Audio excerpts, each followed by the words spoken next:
Good morning, everybody. Welcome into Morning in the Valley. It is Friday, September the 19th. Glad you are with us as we inch closer by the day to November the 3rd. Cannot wait to get there. Today, we're going to talk in just a couple of minutes, have my conversation with Drake men's basketball coach Eric Henderson. Got a chance to catch up with Coach Hendo yesterday morning, so we'll talk with him about first few months on the job there at Drake and sort of some expectations that he's got for year number one in Des Moines. We will also, when I get done here today, we're going to have a couple conversations that we're going to bank for next week. We're going to talk with Murray State senior big man Fred King. We'll also talk with the reigning and defending Missouri Valley Conference Defensive Player of the Year, Connor Turnbull, out of Evansville. So we'll bring those interviews to you coming up next week. If you haven't done so already, please swing on by YouTube, search out Morning in the Valley, subscribe for free to our program there. Like, share, comment, all that stuff. We've got all our past shows, interview clips, and the like, all sorted by school. So you can go find your favorite school and binge on Morning in the Valley. So appreciate all of your support in that. All right, let's get to some headlines of the day. And our friends at the Field of 68 started a new mid-major show that they will, and our friend Rocco Miller part of that show, but they released yesterday their mid-major top 25 poll, and the Missouri Valley Conference is very much a part of that top 25 poll. Now, the poll, there's a little fuzzy math. It's not maybe the normal mid-major poll because they the conferences they pull out of that, they have the power conferences, and I think they call them the mid-major plus leagues, like the Big East, the A10, the Mountain West, and so on. But regardless, Missouri Valley, part of their methodology for this mid-major poll. And again, 6 teams in the poll. And number one, the Liberty Flames are number one there on the board.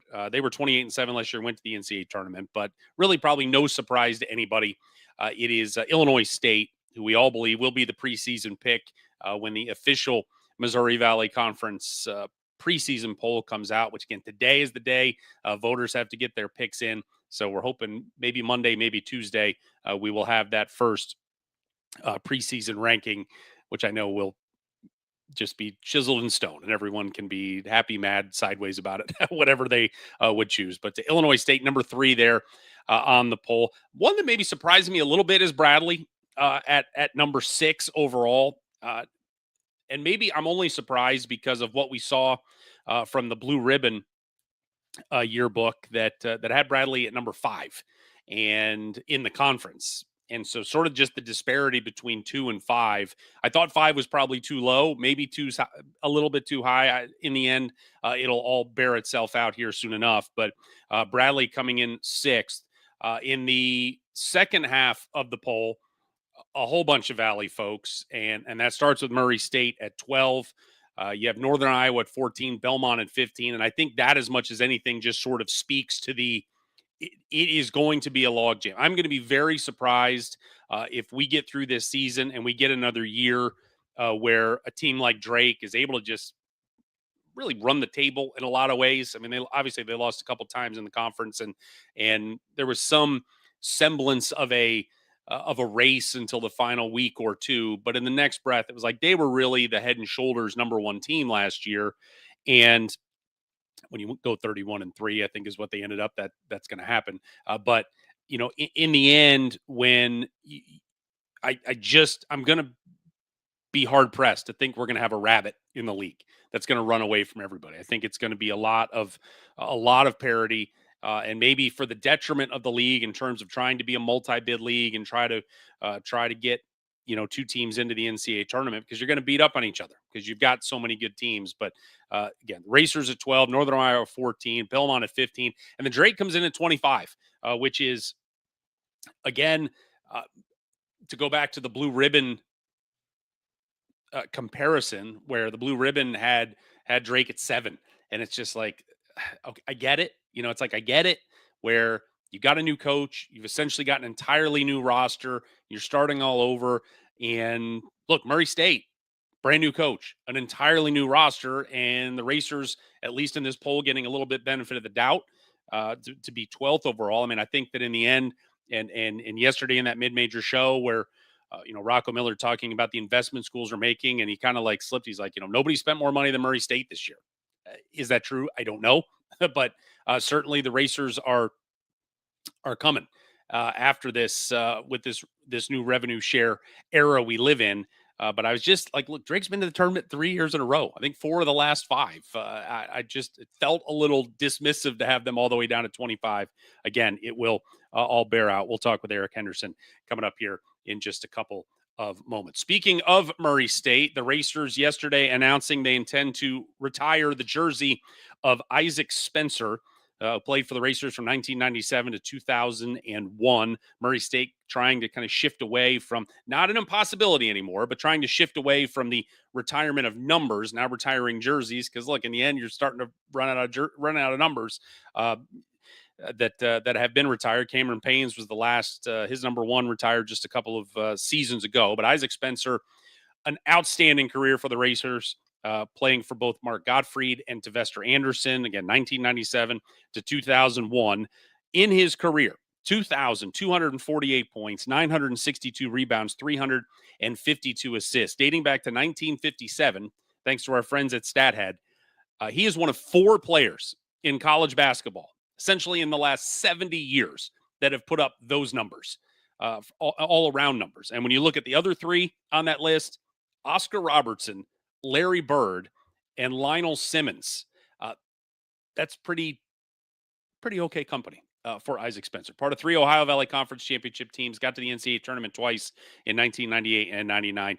That jersey retirement ceremony will be December the 6th when the Racers host Bellarmine.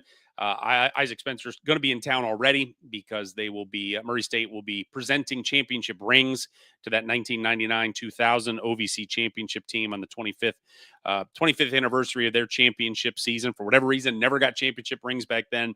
They're going to right that wrong coming up December 6th. And while they are there, they'll hang number 31 up in the rafters. Some sad news to pass along this morning. Mike Reese, the Hall of Fame former radio play-by-play great there at Southern Illinois, passing along the news that former Saluki Eldon Bigham has passed away at the age of 83. Ed Bigham played for the Salukis from 1962 to 1964, was the Salukis free throw percentage leader back in 1964. Played 81 games there at SIU. He's from nearby Pinckneyville, Illinois. Went into a coaching career, was an assistant coach at SIU Edwardsville at one point, was the athletic director at SIUE as well from 1978 to 1983, but certainly want to pass along our condolences to his friends and family and the entire SIU basketball community as Eldon Bigham has passed away at the age of 83. All right, time to welcome in our guest of the day, and that is Eric Henderson, the head coach of the Drake Bulldogs. Again, a successful run at South Dakota State, and now I'm going to try to follow some very big footsteps. The last couple of years, obviously, Darren DeVries flipped that program around there in Des Moines. Ben McCollum came in for 1 year for the Division II ranks, and Drake was really the mid-major story of the season last year. He has, of course, moved on to Iowa, and now Coach Hendo going to try to get the Bulldogs back to the NCAA tournament for a 4th consecutive season. So here is my conversation from yesterday with the head coach of the Drake Bulldogs. Here is Eric Henderson. He is Eric Henderson. He is the head coach of the Drake Bulldogs, a now proud member, maybe proud member of the 2-time club here on Morning in the Valley. Coach, good to see you again. How has life changed in the last, or maybe slowed down is the better way to put it, in the last 5 months since we last talked? Well, good morning, Jeff. And it is a proud member, that's for sure, pal. But no, it's life is good. Obviously, it's been a whirlwind, and I'm proud to be a Drake Bulldog as well. And just the excitement, the energy continues to swell here in Des Moines. I love our group of guys. It's certainly been a fun summer being around them and working to get better every day. My family's settling in, and so it's not always easy, but life is always good. How do you attack summer workouts when it's a new program and you're a first year head coach in this place? You've got so many new faces. Yep, there's a little continuity, but there's so much new. How is it different from maybe in the years past when you've been a sitting head coach at a place for a while? Yeah, it's certainly different, just trying to learn the lay of the land. But the beautiful thing is you're going through this new experience, just like our guys are. And so to be able to relate to them about that, and hey, guys, I don't have all the answers either. It's all good.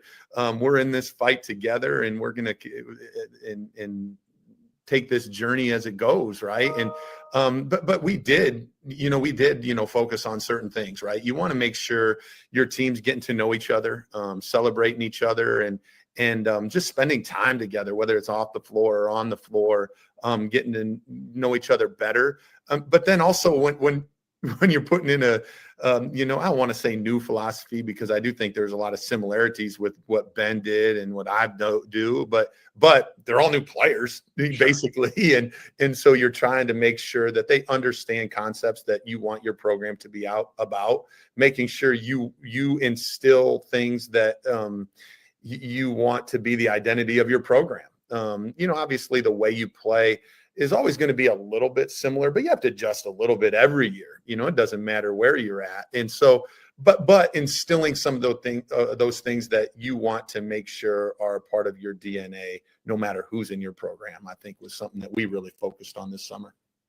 When you're trying to build your culture, and I guess this is the chicken and the egg question, is it more helpful to build relationships off the court that then that translates on the court, or did the relationships need to be built on the court and then, hey, we can thrive away from basketball? Well, it is a little bit of the chicken and egg, right? A Yep. little bit, but I think it starts with recruiting, right? We talk about things that we want our program to stand for. Well, certainly some of them can be learned behaviors, and they can get better at things, but you have to have a foundation of that within your heart, right? Within who you are. And so I do think it starts with the recruiting piece, but then we're gonna, like most coaches, I think it does start off the court, in my opinion, because a lot of coaches, right? A lot of coaches coach their guys hard, and they expect what they're expecting on the floor is a certain effort, a certain focus, a certain energy. And if they don't do that, I think there needs to be discipline, right? And to be able to do that, you have to build that connection before that even starts. What was the most impactful thing you feel like you and your staff did with your guys away from the court that got you closer to where you want to be, maybe than anything else? Probably a couple things come to my mind. We take them to Top Golf, and to see some of those nasty swings and to be able to giggle and laugh at each other is probably one that is as memorable as any. What was the plan when all right, I'm here. I don't know if I'm unpacked, but I'm here and it's time to put a roster together. What was the goal in terms of the roster construction this season? Well, I think the things that come to my mind when we were putting this roster together is I think when you look at the Valley and the teams that have had a great amount of success and continued success, I think defensively, I think you need to be one of the top 3 teams in the league defensively to really give yourself a chance to win in March. And so I think that was a big focus on ours. And then, the rebounding and physicality piece, I feel like puts you in a good situation to be one of the top 3 teams. And so we wanted to, have great size and great physicality. So that was one. And then the second piece that we looked at was, experience. When you looked at the top half of the Valley, and really every team in the Valley last year, there was very, very few young guys that had a big impact on their team. I think when we looked, it was like 2 or 3. And so not that we're not willing to play some younger guys, but we also felt like we needed to go get some guys with some experience. So we felt we did that. We thought we did both of those at a pretty high level. And we're excited about our team. I mean, how many games we're going to win, who knows, right? That will all come to fruition. But in how it fits together. But I do like our guys, and I think we got some talent on this floor. In this opt-in, opt-out house settlement rev share world we live in, roster limits went to 15, and I couldn't help but notice a month ago that the Bulldogs were sitting around a dozen, and then young man by the name of LJ Rush. We hear about, a late July signing, a late August signing. And then September 5th, you announce, hey, we've signed LJ Rush. You offered him, he was in the class 2026. You offered him August 9th. A month later, he's on campus. He's reclassified. How did you get him? How did the process go that you were able to get him maybe a year earlier than you would have hoped? Yeah, I mean, I think those conversations, were taking place early in the process too, right? It wasn't just, hey, this is out there, but LJ was somebody that, he's a little bit older for his class before he reclassified, and so it was just, hey, we have an open scholarship. Is this something that academically we could make happen? Is this something that you would be interested in? And he just really fell in love with our program and looked into his situation and said, hey, you know what, this is something that I'd be interested in doing this year. And so it just kind of came to fruition, and LJ has been everything we've hoped. And he is electric. He is extremely fast. The thing that we really like about him the most is he's a very selfless player. He's a great passer. He's extremely athletic. I know he's not the biggest of stature, but he can go poke on somebody. And so that part's fun, right? We wanted some athleticism, some dynamic ability, and he certainly has that. Can we officially say your roster is complete for 25-26? Will there be any October surprises at this point, since you have some room? That seems a little late to me, so I think we'll be put. We'll just stay put for now. Hey, it's a new world. You never know. Amen there, buddy.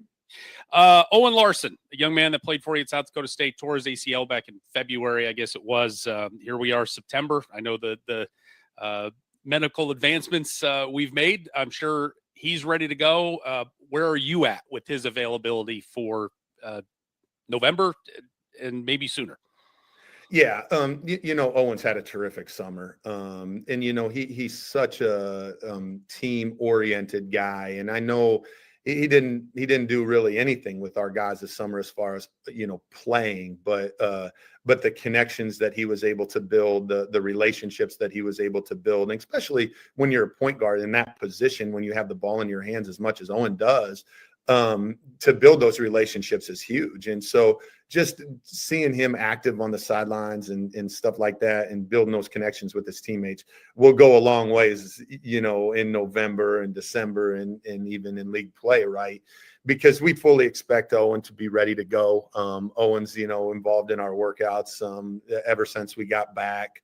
And so we're excited about him. Is he going to be full go the first tip, November 3rd? Time will tell, right? But I know we have some very, very high expectations and excitement for Owen Larson for this year's team. Speaking of November 3rd, going back to South Dakota, to Sioux Falls to play in the Field of 68 opening day marathon against Northern Arizona. How did you, two parts. First, going back to South Dakota right out of the jump, how's that feel for you to go back and I'm sure see a lot of familiar faces? Yeah, I mean, it's not something necessarily that I just was like super, super excited for. And it has nothing to do with, my time there, because I loved every second there, right? But when you do make a decision like I did, sometimes you need to break that. But it was just too good of an opportunity to pass up. And the exposure that event gives our program, the quality of opponent that we get to play on a neutral site they were all just too good to pass up. And it is, it's not that I'm not excited to go back, because I have so many friends back there and I'm thankful for the opportunities that I was allowed back there. And so that all is pretty cool. It's just, you're looking what's best for our team. And eventually we decided, hey, we've got to do this. I talked with Rob Doster from the Field of 68 last week, and he said, he said, I have got so much more respect for the guys involved with scheduling now, because he's like, it's such every coach, I want this, I want to play this team, I want to play, this level of team in this location. How did your involvement in it happen? Did you guys reach out? They reach out to you, and what sort of negotiations took place to land on that day, that game, that place? Well, a couple of years ago when it started, Jeff and Rob and I, they were asking South Dakota State to be involved in it, and they weren't sure where they were going to have it. And so, we started to have conversations. I was able to get them connected, with the Pentagon, and because it's an incredible environment, it's an incredible venue to play at, and just the things that they have available to them, it can make the production extremely high quality. And so, my involvement in it probably started 2 years ago. and then, when I was able to take, got the Drake job, Jeff, I think, reached out to me almost immediately and said, Hendo, we've got to get the Bulldogs into this thing. And I'm like, oh, I don't know, too soon. But it all goes back to what you talked about, Jeff, the difficulty in scheduling, and especially at, a place like ours. And so we were looking for a neutral site game, and it fit into our schedule. And obviously the product that Jeff and Rob put together, and then playing in the environment, the venue it's a great experience for our guys. And so it just kind of fell into place. Non-conference schedule, 7 home games, always great. You get an opportunity to go to Destin and play some power schools, starting off with LSU. What goals did you have for a non-conference schedule? And in the end, how many of those boxes were you able to check? Yeah. Couple goals. Number one, play as many home games as we possibly can. And to get to that number, I think is pretty good. Very, very happy about that. So check, right? One goal met. And then, challenge ourselves as well, and on the road and in some neutral site games. And obviously LSU, like you talked about, in Destin, and then on the other side, Georgia Tech and DePaul. We know both of those games, whoever we play, will be extremely challenging. And then going to Charleston, I thought was a great challenge for us as well. So glad we were able to get them on our schedule. And anytime we can get a home and home with a quality opponent like that is a huge deal. And so going out there will be very, very difficult, but we do get them in Des Moines next year. So that's awesome. And then to be able to play UAB at home on the back end of one of those, road home and homes is great, because I didn't even have to go there. So that makes it even better. But yeah, very, very happy with our schedule and how we were able to put it together. Being able to get quality home games and being able to challenge ourselves were really two of the things that we looked at. How different was scheduling at Drake as opposed to South Dakota State? Not a whole lot. I mean, very, very difficult to get games at both places. Being able to get some home games into the Knapp Center was huge for us. And so, but both places, honestly, Jeff, are very hard to schedule at. Any highlights from your first Missouri Valley Conference coaches meeting when you got to go sit in the same room with the old guard? Yeah, I mean, I don't know about highlights. It was just reassuring to know that two things. Number one, they're great dudes. Like, at the end of the day, we're going to want to beat each other's brains in when it comes to being on the basketball floor. I think very, very competitive, right? But they're just they do seem to have an approach of, hey, we want to continue to help this league as a whole and continue to fight for that. And I had a great appreciation for that. And then number two is, just I've gone back and watched, several games as well. And just the quality of coaching is at a high level is probably the two things that really come to my mind when you ask that question. We have reached the time of the year where we are dying for preseason polls and preseason rankings and all of that. And from the conference, it's coming soon enough.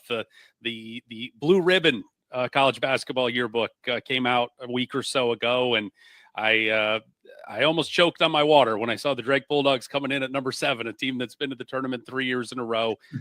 I'm sure you would be just as happy to be 7th than 1st. I'm sure there's a bulletin board or 10 that has been tacked up on around the facility. Any comment that you might have about the Bulldogs being 7th in the Blue Ribbon preseason poll? I don't know. Like I said, I really don't put a lot of stock into that, Jeff, and whether it's bulletin board material or not, I really don't even think about it.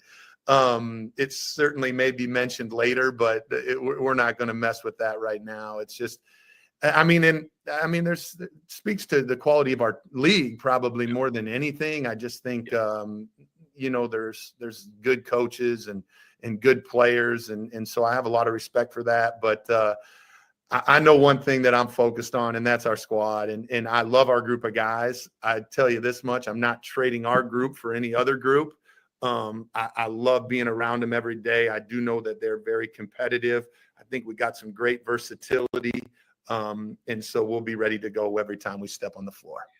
On the Coach Speak bingo card, you just hit every box. Congratulations. Well done. Biggest priority today, moving towards November 3rd as practice. I'm assuming you guys start next week, maybe Monday with first official practice. What's the biggest priority for you with this bunch?